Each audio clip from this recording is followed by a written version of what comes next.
Jam Master. There is a state of freedom, of liberation. It's not a philosophy. It's a state of being. Every human is capable of achieving that state. There is nothing in life, nothing, that comes close to that state. It is the source of all joy, all love, all peace, all God, everything. The problem is, to achieve that state, to be that, you must cease to be that which it is not. If I look at a particular card of a particular color, and there are other cards of other colors, but I only look at the one card of that color, the other things might as not be there. If I'm not conscious of them, they don't exist. They have no influence on me. I don't have to renounce them. They're nothing. If I put my consciousness on another card, then the previous card is gone. I experience where my consciousness is. That is always the truth. You experience where your consciousness is. If your consciousness, awareness of being, is on something other than your liberated state, something other than the source of joy, love, peace, God, then you don't know it's there. Just like you don't know the other cards are there when you're staring at one in particular. How does one go about freeing themselves? There are 7 billion techniques. There are lots of philosophies. But I'm telling you, when it comes down to it, if you want to explore and take the chance that there are more cards than the one you're looking at, you have to stop looking at the one you're looking at. There's no other way. That is what Christ meant when he said you must die to be reborn. If you wish to see another state of your being, to be reborn into another state of your being, you must cease to pay attention to the one you're paying attention to now. You must die of one state to be born in the other.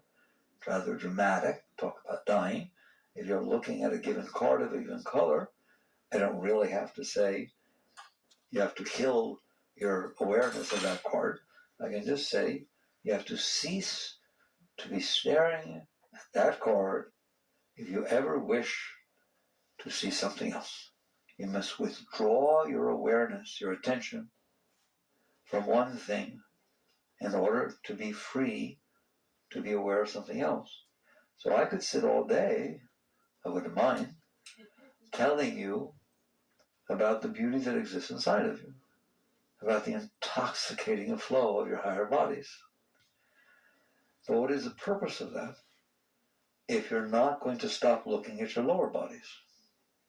So to me, the entire path is to learn to cease to be addicted to staring at your lower bodies. Period. The rest happens by itself. If I stop staring at one particular card of one particular color, and there are cards all around of other colors, you don't need to tell me how to see the other cards. It's effortless. The moment my awareness is ceasing to focus on this one card in a fixated, addicted way, and it is freed from staring at that card, it's going to see other cards. It's going to see what else is there. But while it is staring at that card, it will not see what else is there. And that's all that's going on. There are great states inside of you. If you are trying to find them, you are wasting your time. Because while you are staring at the one card, let's just carry the analogy a little further. You are staring at one card. It's red, and you're just totally addicted to red, and you're staring at the card. And somehow you manage to hear that there's this thing called other cards. It's mystical, but there was a rumor out there that somebody saw other cards. All right? You can think all you want while you're staring at the red card, whether there are other cards, whether you believe there are other cards, how to see the other cards, what technique. Let's do alternate breathing while we're staring at red. Maybe that will help us see the other cards. Until you are ready, willing, and able to withdraw your consciousness from staring at the red card, it's all philosophy. It's all talk. It's all in your head. You will never experience it. you will go nowheres. So the entire spiritual path is about detachment. Detaching your consciousness from what it is attached to. Because what it is attached to now is very limited. Therefore, you can't see the rest. All right? What is my consciousness attached to? I give you this talk all the time. I'll give it to you slightly different today. In truth, what your consciousness is addicted to, is attached to, is fixated on, are your thoughts and your emotions. I normally would say the outside world, but you'll go deep enough to understand it's not true. You are not addicted to the outside world. You are not fixated on the outside world. You are addicted and fixated on your thoughts and your emotions. Why? Because if your thoughts and your emotions are not pleasant, they are not fun to be with.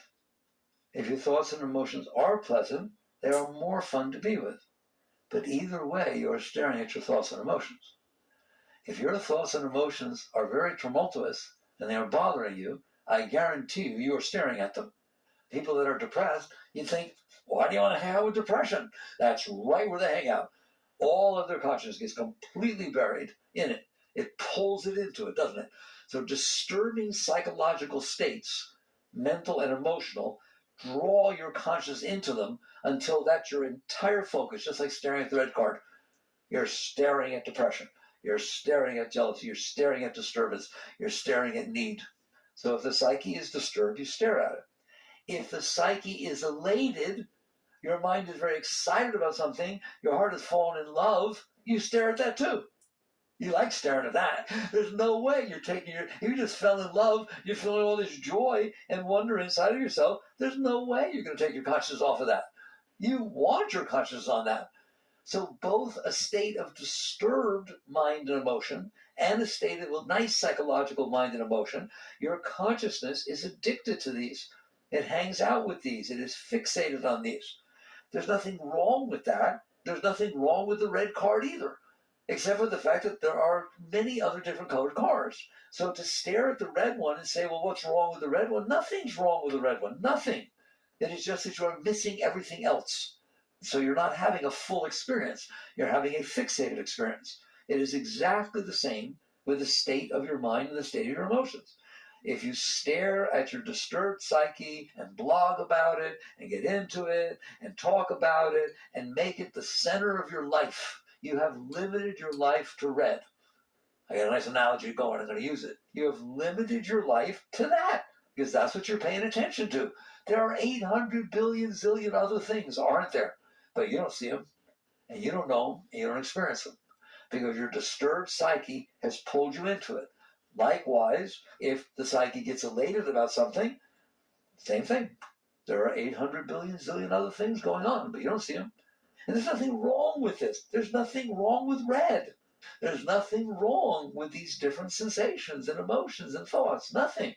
But to become fixated on them to where they become your entire world, you're missing everything else. But not only are you missing other emotions and thoughts, you are missing other states of your being. While you are staring at your mind and your emotions, and you are completely involved, enchanted, and tranced by what your mind is saying, what your emotions are feeling, I am telling you, there are entire other states of your being that are way beyond your mind, your emotions. And they happen to be beautiful, right? There are higher states that don't manifest as thoughts and emotions. Normally, the mind has to become still, the heart has to become still for you to not be attached. Let me just say it this way. Why do they teach you to get to the higher states? You must learn to still your mind and still your emotions. Because a still mind and still emotions are not very entertaining. They're not very addicting. They don't draw you into them. And because the mind isn't drawing your consciousness into it, the consciousness is free to look elsewhere. It gets drawn elsewhere. Just like if you're not staring at the red, you see everything else. If you are not staring at your mind and your emotions, I am telling you, you will find ecstasy. That is how Buddha went to nirvana. That is what Christ meant by the kingdom is within you, with heaven. Your inner state, your deep inner state. is gorgeous, it's beautiful, it's a river of joy, of love, of overwhelming bliss flowing through your being every second of your life. That is going on inside of you right now. Just literally waves, throngs of overwhelming joy beyond anything you've ever felt, beyond your intimate experiences, beyond your winning experiences, beyond anything you've ever felt, beyond holding your child for the first time. Just take the most perfect moment you ever had, multiply it times 1,000,000, and have them going on inside of you all the time. That is your natural state. But nobody knows it. Why? Because they're staring at their psyche, and they're staring at their emotions and their thoughts. And because they are staring at their emotions and thoughts, they're not going to experience anything else. And because you're staring at your emotions and your thoughts, they become the centerpiece of your life. What does that mean? Now let's bring the outside world in, because I haven't talked about the outside world yet. I told you, I'm challenging you, I like to challenge you. You don't care one hoot about the outside world. You care about your thoughts and your emotions. The fact is, however, that the outside world affects your thoughts and your emotions, doesn't it? That's why you care about the outside world. Because you have noticed that if somebody walks up to you that is handsome or pretty and other people are impressed with them and they walk up to you in public and they start saying really, really nice things to you, oh my God, you're the apple of my eye. You're the beginning and end of my entire existence. And everybody's listening and, oh, you feel good inside, don't you? The outside can affect your thoughts and your emotions. And also, if somebody says terrible things while other people are around, it really affects your thoughts and your emotions, doesn't it? You have noticed that what goes on out there affects what goes on in here. I'm telling you, it's terrible. That's why you care about what's going on out there. If your husband or wife or girlfriend, I'll be nice, your girlfriend or boyfriend left you, and when they said they were leaving you, you felt ecstasy. I mean, just like waves of joy opened up in your heart. It was the music to your ears. It was just, oh my God, it's exactly what you wanted to hear. You say, can I help you pack? All right. If on the other hand, it sent you into depression, you'd grab and try to hold on. What you care about is your inner state. You live in here. This is your house. Of course, that's what you care about. You live in your psyche and in your emotions. Therefore, the outside world affects your psyche and your emotion. By the way, you don't have to live in your psyche and your emotions. It is what you are staring at. You are staring at your psyche, your mind, and your emotions. So because you are staring and fixated on your mind and your emotions, when the outside world changes and it affects your mind and your emotions, you care. And so what you end up doing is living the following life. I am addicted to staring at red, meaning my mind and my emotions. The outside world affects the card I'm staring at, affects my mind and my emotions. Therefore, in order to have a nice relationship with my mind and my emotions, which I'm addicted to, I need to do things outside so that when the outside comes in, it makes the mind and emotions be nice. And I'm telling you, if you aren't careful, you'll spend your entire life doing that, exactly that. And everyone will encourage you to do that. Your society will encourage you to do that. Your parents will encourage you to do that. Everyone will encourage you to do it because they don't know any better. They don't understand that if what you care about is your thoughts and your emotions, you should be working with your thoughts and your emotions. You should not be working with every person you meet and every weather pattern and every thing that's going on outside in the past, present, and future to try and hope that they unfold in a way that make your thoughts and emotions be the way you want. You just ceded control of your life to the weather. You understand that? When you get all upset because it's cold or it's hot, you literally couldn't move because it's humid and give up a really good job. And maybe your spouse doesn't want to go with you. Okay, that's it for the spouse because I don't like the frizzy hair and I'm going to Arizona. People do weird things to get what they want and avoid what they don't want. What does that mean? What I want and what I don't want. And what makes your mind feel good or happy, peaceful, contented, what makes your heart feel better versus what makes it worse. That's how you decide what you want or don't want. You don't decide what you want or don't want. Don't you kid yourself. If your heart starts hurting, you don't want it. If your mind starts bothering you, you don't want it. If your heart starts opening up and feeling really good, I want it. If your mind starts saying really, really nice things and it really turns you on, I want it. It is your mind and your heart that determine what you like and dislike. It is your mind and your heart that tell you how you want the outside world to be. You are appeasing your addiction to your mind and your heart. And if you are not careful, you will spend the rest of your life doing exactly that. You would just go out and attempt to manipulate people, places, and things around you so that they be the way you need them to be, so that when they come in, your mind says nice things and your heart feels nice things. And when they come in, your mind doesn't get all freaked out and the heart doesn't get all freaked out. Well, you got yourself a job. You just took on quite a job. What do you mean? You took on a job of making the universe as it unfolds in front of you match what your mind and your heart feel. Good luck. Good luck, because you're not running the universe. You are not determining what is unfolding in front of you. The forces of creation are determining what's unfolding in front of you. And if you're only going to be okay when the things unfolding in front of you, when they come in, make your mind feel good, make your heart feel good, you're not going to be okay. You're just going to struggle. You're going to struggle with everything as it unfolds. You're going to worry, have anxiety, all kinds of junk's going to go on. Because you've decided the world unfolding in front of me needs to be the way that makes my mind feel good and my heart feel good. Why would it do that? It just doesn't even make sense. And the part that really blows me away, even if you want to argue, well, shouldn't I be trying to make the moment in front of me be the way I want? You do whatever you want. All I know is I could spend as much energy, every bit of energy, time, and planning to try and get the moment to be the way I want. You know what it does? It leaves. Not a single moment stands still. It's like a motion picture. It's not a still shot. I turn around, there's another moment. I got the wedding exactly the way I want. And now the honeymoon's got to be right, and then the kid's got to be right, and this got to be right. And I go, oh my God, and nothing better happened any moment. Oh my God, no wonder we're neurotic. You can't possibly win. It's absurd. So you come back and realize, you work your way backwards, and you come back to the real work, which is the problem is not what the world is doing in front of you. The problem is not the weather. The problem is not your ex-husband that doesn't even live in the same town as you anymore. The problem is not these things. The problem is that you're having a problem with your mind and your heart. And you're staring at them, and because they are having a problem, you are having a problem. And you're trying to solve it by getting the outside world to be a certain way. Now, there's two ways you can deal with this. One is to say, I want to get my mind so it's nice. I want to get my mind so it doesn't bother me. I want to get my heart so it stays open and it doesn't bother me. That is a very legitimate realm to work in. But I am not going to cop out and teach you less than the deepest thing there is. That is not the deepest thing to do. That will not lead to liberation. What? To try and make your mind be nice and try to make your heart be nice. It's called sattvic. The Gita, they talk about tamas, rajak, sattvic. These are states of nature and states of inner being. And that's why the Bhagavad Gita is as deep as it is. It doesn't teach that what you should be doing is making everything sattvic, pure, peaceful, etc. It doesn't teach that. It teaches what I'm about to teach, which is the problem is not what the world is doing. And the problem is not that what the world is doing is disturbing your mind and disturbing your heart.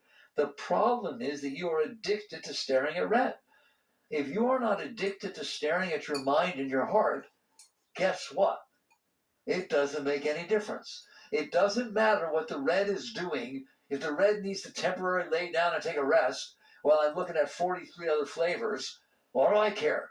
If the red wants to lay down and take a rest while I'm staring at it, it's like I'm attached to it. It's my whole being. I'm dying. Come back. No, I'm melting. If your consciousness is lost in one object, watch a TV show that you're completely engulfed in. Completely gone and have someone turn off the TV. You go crazy because you are addicted. Your consciousness is resting on this. Your consciousness is resting on the mind and the emotions. Your mind and your emotions. While it's doing that, you own it. So you got to try and make it nice. When your consciousness is no longer resting on your mind and your emotions, you mean it's capable of not resting on your mind? Of course it's capable of not resting on your mind and emotions. That's like someone saying, you mean I don't have to watch the soaps every day? Of course you don't have to watch the soaps every day. You mean I don't have to smoke after dinner? No, you don't have to smoke after dinner. You don't have to do anything. You're a free being. If you let yourself be, there's no way you have to watch the soaps. The problem is you're addicted to watching the soaps, and that's why you think you have to watch the soaps. You do not have to smoke after dinner. You're addicted to smoking after dinner, and that's why you think you have to smoke after dinner. If you're on heroin addict, you do not have to do a hit of heroin. You're addicted to doing heroin, and therefore it is difficult to not do it. It is exactly the same with your psyche. You're telling me I don't have to be staring at the melodrama of my own thoughts and the melodrama of my own emotions? That's right, you don't have to. You are the one who's staring at it. You do not have to be staring at it. You're staring at it for the exact same reason that you have to take your smoke after dinner, or the heroin addict has to take their hit. Because you are not comfortable with it, and you don't know how to let go of it, so now you need to fix it. Right? And by the way, when that heroin addict takes his hit, what do they call it? A fix. Don't they? Okay? He has to get his fix. That means exactly what it sounds like it means. I have a problem. This is going to fix it. And that's exactly what you do with your problem in your thoughts and your emotions. All right. Under those conditions, you're going to stay addicted to your thoughts and your emotions. There is such a thing as not being addicted to your thoughts and emotions. And that is the path I want to teach you. I want you to know the highest. The concept of fixing the world so it doesn't disturb your mind, if you still think that works, you shouldn't have come out here. You should be out there doing everything you think you need to do to try and get the people you want and the job you want and the house you want and the car you want and everything, and come back later when you find out it didn't work. Because it hasn't worked for anybody ever. It can't. All you're doing is trying to use the outside so that when it comes in, the mind doesn't complain. And maybe even it says, I like it. And for the heart to not close, but to open. Fine. How long does it last? It doesn't last very long. Get the new car. How long does the new car turn you on more than the old one did? A short period of time. Get a new house. And how long before the new house and the problems of the new house are just bigger than the problems with the old house? It is not true that these things are going to continue to turn your mind on and your heart on. The only way to achieve a permanent state of well-being is to stop hanging out with the temporal, is to stop hanging out with the parts of you that can open and close. So if you think the world coming and matching your mind and heart are the solution to your problem, have fun, you're wrong. If you think fixing the mind and the heart so they're nicer and they say nicer things is a solution to your problem, it is definitely a solution compared to what you're doing now, but it is not liberation. Why is it not liberation? Why is it not the highest state? Because you are staring at your mind and your heart. You are devoting your entire life to trying to make your mind and your heart feel better. You used to do it by making people talk nicely to you, by winning, by getting awards, by whatever it is that you did to try and turn yourself on. Now you do it by positive thinking and doing this and different techniques and be careful where you go and what you read. Just very nice things, very sattvic things. That's the word, sattvic pure, right? But you're still working with your mind and your heart. You are still completely 100% of the time working with your mind and your heart. Now, don't get me wrong. It is very good that you do those things. Because in the state most people are at, which almost everybody, if they don't do those things, their mind and their heart is a complete mess. They're not going to get out that way. So it is true that when your mind becomes more peaceful and your heart becomes more peaceful, it is easier to not spend all your attention to it. When your mind is in turmoil, it is very, very difficult to take your consciousness off of it. If you drop a hammer on your toe and it's throbbing, and I say to you, don't stare at your toe. Get your consciousness off your toe. Put it on your nose. It's really hard. If when there's nothing wrong with your toe, I say put your consciousness on your nose. It's the easiest thing in the whole world. Now you understand Thomas Rajik something. All right? That's exactly what it is. Thomas meaning darkness, depression, no energy. Rajasic meaning passion, desire, wanting, all that noise. And Sattvic meaning quiet, soothfulness. Those are the three states of nature, the gunas. So this is a major part of the Vedantic teachings, right? That nature has these states. You are the consciousness, the awareness.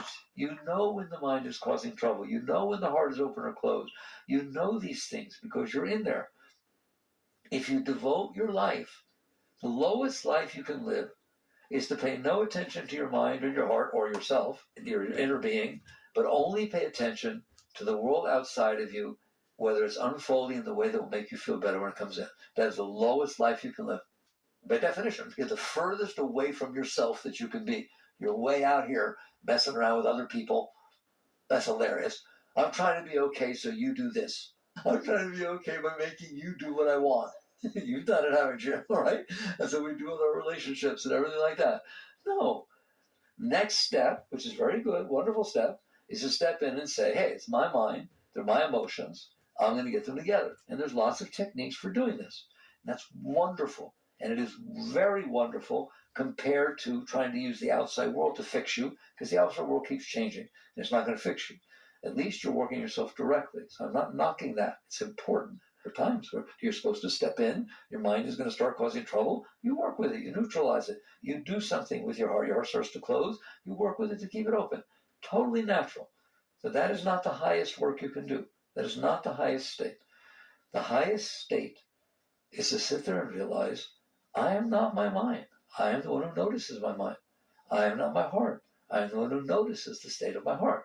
Somehow, if I can figure out, and I'd love to help you, if I can figure out how to cease being so interested in what my mind is saying and cease being so interested in what my heart is feeling, that regardless of what it's saying or what it's feeling, I don't have to stare at it. I almost cried saying that. That's liberation. That's liberation. That's a jiva mukta. That's a liberated soul. Do you understand that? They are now free to explore beyond the personal self. They are free to explore beyond the personal mind and the personal heart. Is there a place beyond the personal mind and the personal heart? To me, that's like saying, is there something if I stop staring at the red card? Well, of course there is. The red card's in a given place in time and space.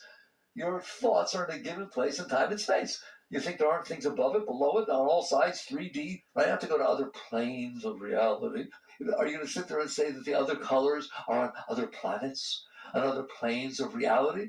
No, they're just in places that you're not willing to look. It is the exact same part of your being that sees the red as the one that sees the orange. You don't have another sense.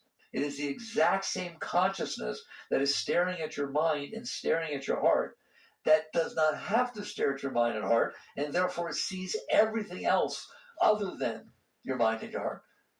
It sees the rest. You have the ability to see. You're a conscious being. Your consciousness is not limited to your thoughts and your emotions. Well, what is consciousness limited to? Nothing. If you're sitting there staring at the TV in your room, a little 24-inch flat screen, you're staring at it, then all you see is that. That's your whole world is that. But if you say to me, if I stop looking at this, what will I see? Everything else. You'll see the whole rest of the room. You'll see outside the window. You don't have to go to another plane of reality. You don't have to be weird about it. You will see what's there. Well, why don't I see what's there now? Because you're staring at this little tiny piece. That's the importance of understanding what's going on. So it is not that you have to learn how to have out-of-body experiences and open your third eye and see other worlds. And no. I'm very grounded. I am into that stuff at all. It's just another place to get lost. All this stuff, right? Let's get real. You are staring at your thoughts and your emotions, and you know you are. And you don't know how not to. All they do is shift, and you go with them. The mind says one word, ooh, you're off on a train of thoughts. Really, seriously, right? You don't know how not to look at your thoughts, especially if they're disturbing you negatively or positively. If they're saying, oh my gosh, she was so beautiful. Where'd she go? I want to be with her. I want to remember. I forgot to get her number. Oh, you get serious about that. Or if it's sitting there saying, where is she? Maybe she's lying to me. How do I know? How does she tell me the truth? Oh my God, I can't live without it. Oh, don't look at that. Good luck. You think you're supposed to look at that. I gotta look at that. It's the funniest thing in the world. So you are addicted to the negative and positive thoughts. You're addicted to the disturbed thoughts. Liberation, freedom, the real states of yoga, the real states, cannot begin and exist while you are caught, while you are fixated on your thoughts, your emotions. So the entire path, if you want to skip all the in-between steps, the entire path is how to not be staring at your thoughts and your emotions. Well, how do you do that? You first understand, why am I staring at it? Why am I staring? Especially if I dropped a hammer on my toe and there's nothing I can do about it. It's going to throb for a while. The last place in the world I want to put my attention is on my toe. It's so silly. It doesn't help anything. It hurts like hell. Why am I doing that? Because you don't know how not to. If you had the ability to put it on your nose, you'd do it in a second. Let the thing heal. Doesn't need you down there. But you don't know how to. Why? For the same reason that you keep staring at your thoughts and emotions. You stare at them because you are very interested in them. Why do you watch one TV show and not another? Why does one TV show suck you into it totally? You don't even know where you are. You lose your bearings in the room. Another one, you don't even want to sit down and even bother. Because one, you are interested in. You are sincerely, totally interested in what it's saying. And the other, you couldn't care less. So if you don't care, you don't stare. It's totally natural. If something's not interesting to you, you don't have trouble not looking at it, do you?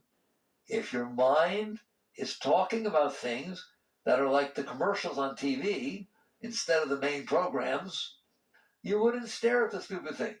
You'd listen to talk like this and say, oh, this is boring. Like, of course, I'm not going to look at that stuff. I'm not even interested.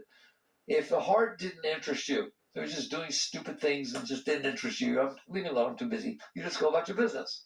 But the truth of the matter is, and this is very deep, your mind and your heart are doing exactly what they're doing because those are the things that interest you. Was it a conspiracy? I guarantee you all the cards are stacked against you. If your mind is talking about something, it's because your heart has something to talk about. There's a part of your being that needs to express itself, and it is expressing itself through your thoughts. If you had an argument with somebody 3 days ago, and it didn't sit well with you, you might be eating your lunch by yourself in the cafeteria, and that argument's coming back up in your head. You're just chewing it right back over. Might as well be going on right now. There it is. Everything everybody said. Whoa, man. And I was nice to you. I said 3 days, 3 years. People get divorced. They hear all the arguments for the next 30 years of their life. So you wake up and realize the reason my thoughts are so interesting to me is because they're talking about the things that I had trouble with. They're talking about the things that I either really, really liked or I really didn't like. And those are what they're bringing back up. And that's what they're talking about. If in the whole universe there were 6,000 objects that you didn't care about, and there was one that you did, that one object would ruin your life. If you could handle everything, 6,000 things could happen, you couldn't care less. But if one happened, you'd freak out. You'd worry about that one if you had ulcers. But it's only 1 in 6,000, doesn't matter. You make it be 100% because it's the one you fixate on. So basically, there's a part of your being where you have stored the past experience that you've had that were disturbing to you. And there's a part of your being where you stored the past experience you had that were really nice to you. Therefore, those parts where you stored it are trying to release. They don't want that stuff stored in there. And therefore, your mind talks about them. It reminds you of them. It associates, free association with things that are going on. Remember I said the world comes in, it makes your thoughts and emotions be a certain way? That's why. When the world unfolds in front of you, you don't have the same reaction she does. You don't have the same reaction you had a week ago because there's different stuff stored in there. And so when it comes in, it stimulates what you have stored inside. If what it stimulates is negative, you feel negative. If it's positive, you feel drawn towards it. But either way, I don't care. If what it stimulated was negative, you're going to stare at it because you don't like it. You're going to fight with it. You're going to struggle with it. You're going to rationalize, justify. There you are, caught in your mind.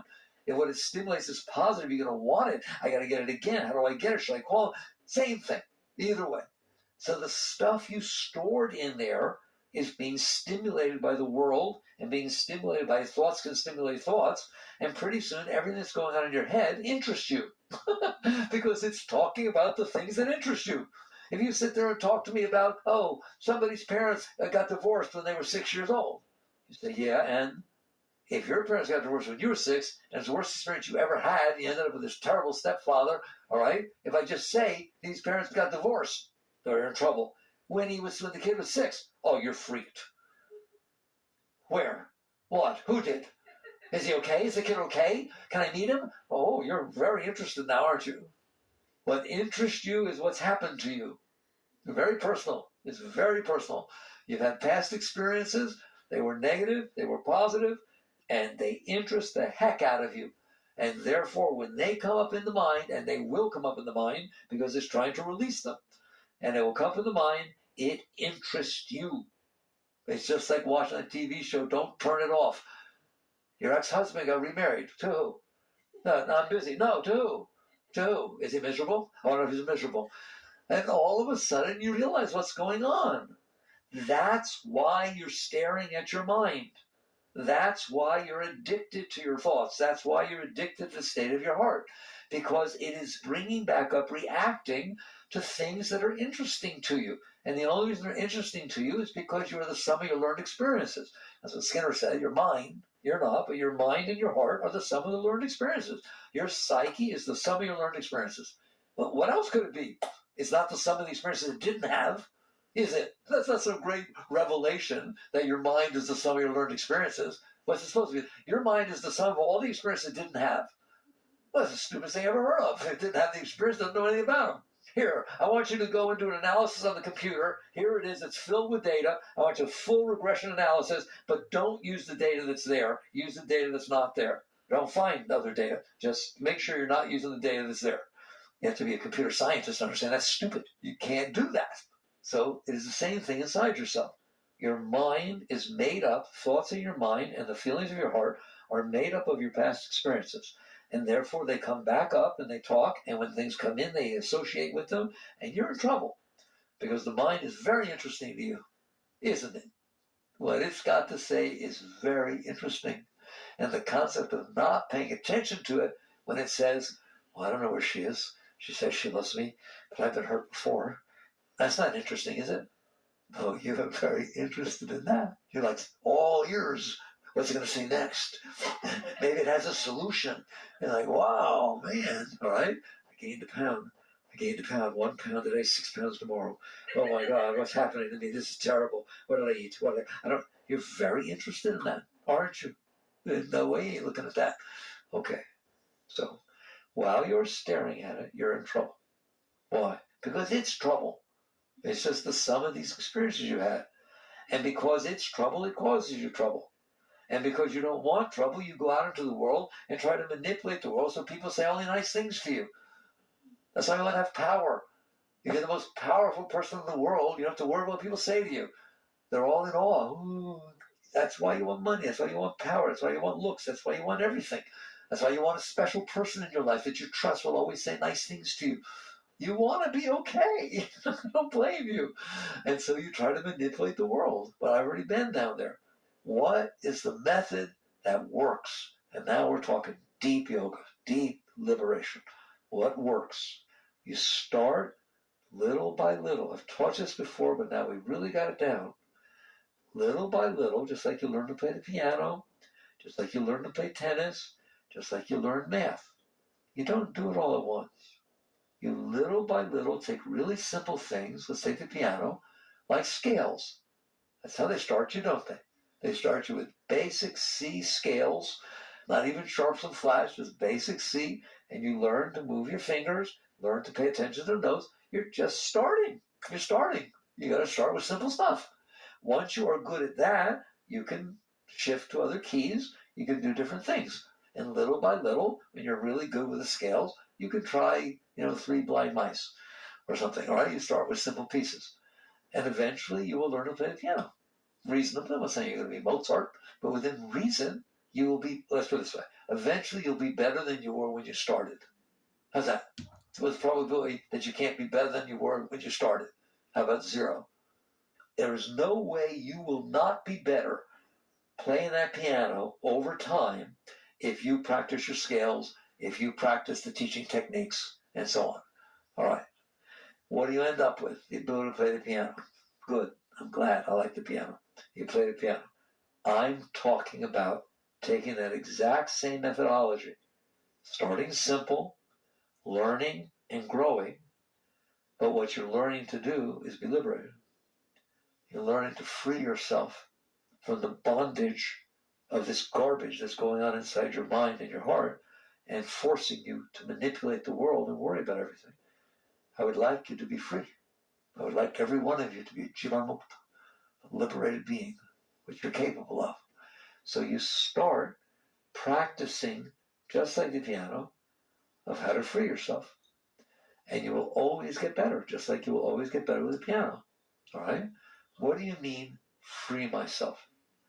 Right now, you are very interested in what your mind has to say. I told you that. I spent the whole talk lifting you to that state of realizing the mind is not the problem. Your mind is just expressing the garbage you stored inside. The problem is you're staring at the thing. The problem is you care about every word it says. She doesn't like me. What if she doesn't like me? Oh my gosh, she said she liked me, but people lie. I don't even know if I should call it back. Oh, isn't that fun? Are you having fun yet with your little cute little mind? No, it's not fun. It's neurotic. All right? Then you have to learn to not listen to your mind. Not change the world so the mind matches. Not change your mind so it always says nice things, though. You should do that work. There's nothing wrong with working with the world to make it somewhat nicer. There's nothing wrong with working with your mind and heart to make it nicer. I'm just telling you that's not liberation. Don't put all your eggs in that basket. Ain't gonna work. So how do I learn to play the scales of liberation? You start, just like with the scales, with the simplest of all things. You start with something that's unfolding in the world that comes in and it causes your mind to be disturbed. It causes your mind to get agitated, causes your mind to think something, and causes your heart to react. Sometimes people raise their hand and say, well, how will I find something like that? It goes on every second of your life. Every second of your life, something goes on that disturbs you. There's either a thought that disturbs you, an emotion that disturbs you, or something happens outside that disturbs your thoughts and emotions. A car drives by. It drives by and it goes by faster than you're going. That disturbs you. It starts to drive by, but it's in your blind spot, and it stays in your blind spot. That disturbs you. Yeah, a lot to say about that. It doesn't use its blinker when you're behind it. That disturbs you. I want you to understand what I mean by disturbs you. It made your mind not be comfortable. It even said something. Your mind said something about it. My mind always wants to say, don't you know if you're going slower than traffic, you're supposed to be in the right lane? Oh, there's a good one. It gets disturbed by everything. How do I know it's disturbed? It said something about it. If it's not disturbed, it doesn't say squat. It doesn't talk about the white lines in the road. They're just white lines in the road. It doesn't talk about the clouds going by. So 99.999% of the world doesn't say a single word. 99.999% of the world comes in through your senses. Your mind doesn't say a thing. Trees, blades of grass, just all sorts of stuff. It just comes in and it goes through. And that's the end of that. But there's always that one that gets it going, isn't it? It starts talking. I am begging you, if you want to become liberated, that's what yoga is about, liberation, union, this practice, this true yogic practice, then you sit there and say, I'm going to become conscious enough so I'm aware that my mind got disturbed. And I'm going to start with the tiniest things in the world. I mean, they're so small that anybody could handle them. There's somebody beeps at you, somebody doesn't go off the light right away, like the blinker, anything. Just the tiniest, stupid things. The fact that you just get your hair done, you walk out and a gust of wind blows it. These meaningless, tiny, stupid things that the only reason they bother you is because you said so. Why do you need to be bothered because somebody passed you at a certain speed? Why do you have to be bothered because somebody said something you couldn't hear it? It wasn't loud enough. They weren't even talking to you. Right? Why do you have to be bothered by tiny little things? Because you said so.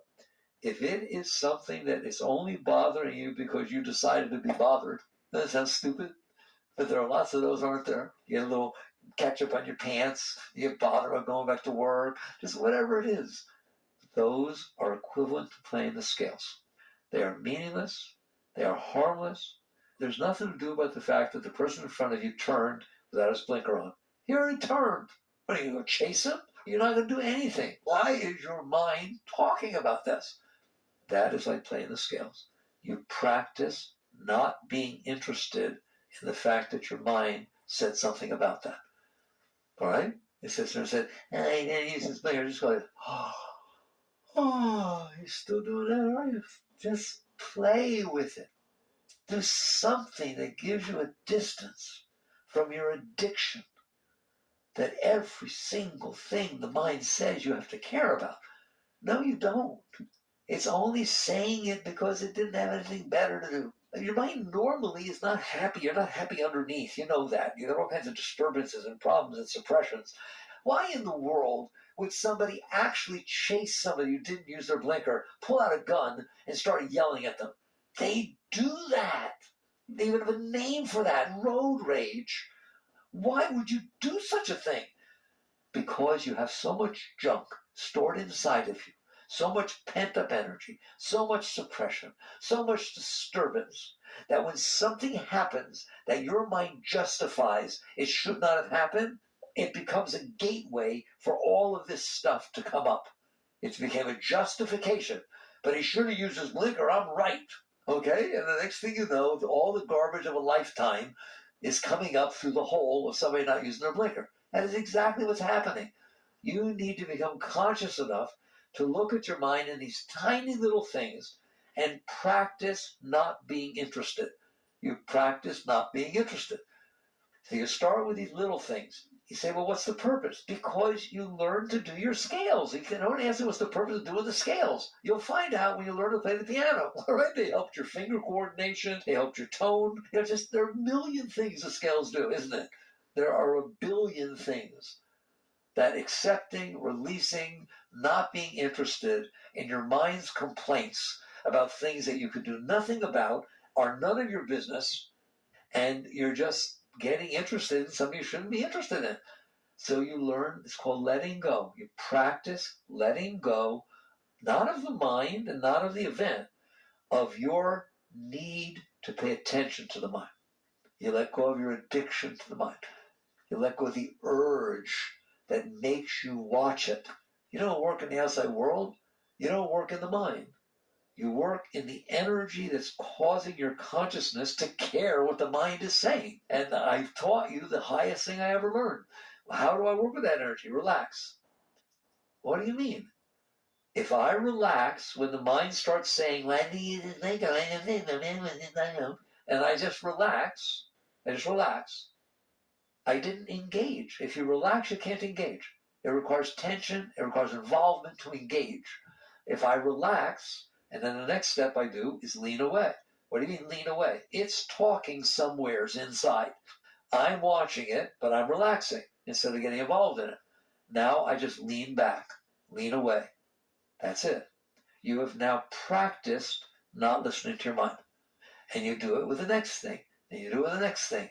I'm telling you, you will free yourself. If you will do this every second of all the things that are meaningless, such as the weather. I always start with that's the greatest one you'll learn. Why? You ain't changing the weather. It is none of your business. If it's windy, if it's rainy, if it's hot, if it's cold, it's what it is. You're welcome to go inside out of the rain and say to stand out of the rain. But while you are in the rain and it is raining, it is raining. Okay? And your mind, it's raining. Oh my God, it's raining. You're wasting your time because it ain't doing squat. I wish I had an umbrella. You don't. These are meaningless thoughts. You should not be paying attention to them. You need to practice relaxing and releasing in the face of this garbage that your mind is talking about. If you will do that, I guarantee you, when you get good at that, you will get good at the next layer. You will get good at the fact that somebody says something to you that offended you or that made you feel this or feel that. Okay, and all of a sudden you're going to find out, okay, they said it and it was hit and run. They said it and left. All right, they said it and left. I can either let it bother me till I see them again, or I can practice the way I did the weather. I can practice the way I did the person who breathed. I can let it go. Right now, you can't. Doesn't seem possible. But that's the same as if you don't do your scales, you're not going to play Beethoven. Seems impossible, doesn't it? There's no way you'll be able to do that. Yeah, there is. Lots of people have done it. But you got to start with scales. So if you do this every moment, that's where, to me, it's not on a yoga mat. It's every moment of your life. You're back there letting go. You're letting go, letting go, letting go. And then it gets bigger and bigger, and you let go, and you let go, until eventually you will reach the place where no matter what happens, ever, the first thing you do is let it go. And all of a sudden you realize you're okay. No matter what. You're unconditionally okay. Why? because you can let go. If my mind starts freaking out about something and I can just relax and release, I'm not freaking out. He is, I'm not. And you just achieve the seat of equanimity, the seat of absolute well-being. And that's the only seat in the universe that is absolute well-being. You're never going to get this world to be absolutely well-being because nobody even agrees what that means. You're never going to get your mind or your emotions because they are temporal. They belong to the world. They were made by the world. They're programmed by the world. There is, Christ called it the peace that passeth all understanding. That's what we're talking about. That place of your being where you've let go from, not what you let go of, where you let go from, all right? But to do that, you have to cease be interested in all your garbage. And it gets very deep. First you go through the personal interactions and this and that and the other thing, and then all of a sudden you realize you've built in your mind these philosophies of what you believe in and what you don't believe in and what you like, what you don't like, and you're arguing with people, or you don't like people who don't like what you like or that don't believe in what you believe in. You just realize, ooh, that's just another thing the mind's talking about. And you just relax. And I want to see you when you get to that state, when you're letting go of your self-concept, not just what hits it. Your mind doesn't need to be making up a you and then getting upset because people didn't accept you or because it didn't seem to balance. How does it feel when somebody says something, you do something that didn't fit what you normally would think you do? You get all embarrassed. It gets all weird in there, doesn't it? Like, oh, are you kidding me? No, I'm not. Like, the mind will get disturbed. The mind gets disturbed. Id, ego, superego, they're all in there playing with each other. It's like Freud said, you're not any of them. Just relax. Relax and release. Don't I have to feel guilty when we do something wrong? It'll just make you do something more wrong. The more guilt you feel, the more messed up you are. What you need to do is feel, I would never do that again. I learned from that. That's not something that I have any interest in. It was the disturbance of my mind or my heart that caused me to do that maybe hurt another person or went out of balance. The question is not, should I feel guilty? I better feel guilt so I don't do it again. That's ridiculous. You have to have clarity so that you learn from the mistakes that you make. Guilt steals you. Guilt's of the mind and of the emotions. It's just like dropping the hammer on your toe. Guilt's a lot of fun to feel, isn't it? What you need to do is be able to let go of yourself. Let go. By all means, if you've done something that's out of balance, I guarantee you your mind made you do it. Your thoughts and your emotions made you do it. If you transcend, you get above that, you have remorse, you realize, there's only remorse and guilt. You realize this was out of balance. I did this because I didn't keep my seat well enough. Then keep your seat well enough. But don't build guilt because of it. Anyways, I'm not going to get into everything. But eventually, right now that was like playing Mozart. When you start letting go of that stuff, right? You should be able to completely let go of every single thing your mind has to say. If you want to listen to your mind because it's helping with a math problem or solve some physics problem, that's your choice. You're welcome to listen to your mind, to use your mind, but no more addictions. And what you're going to find out is that personal mind is destructive. It's not constructive, it's destructive. Guilt, fear, anxiety, need, likes, dislikes. We're telling you what you want and what you don't want. You'll never be happy. You need this. You know you need this. You're not. God, the mind's amazing. You need to learn to not listen to your mind. You need to learn to relax and release to where the mind cannot pull you into it and the heart cannot pull you into it. And that one you all have trouble with. But aren't I supposed to follow my heart? It's just like the mind. It's just full of personal stuff. But what do you follow? Letting go. I follow what's left after letting go. Nitty nitty. You just keep letting go. You let go. Remember, if you're not staring at the red, you see everything else. When you let go of yourself, what do you see? You see everything. You'll know everything. You become a wise being, a seer, because you're not lost in the limits of yourself. You can see the rest. And all of a sudden, you make much better decisions. Relationships, finance, business, every single thing in your life becomes totally clear because you make it not clear. Right? So this ability, I took you exactly where I wanted to tonight, this ability to realize, yes, there are many paths, many different things you can do, but the highest is when you learn not to listen to your mind. Not suppress it, not hate it, not beat it up, just you talk, I don't listen. I just relax and release. And all of a sudden everything starts working out as it should, not as you want. You're going to start seeing the universe knows what it's doing, and you've come into harmony with it.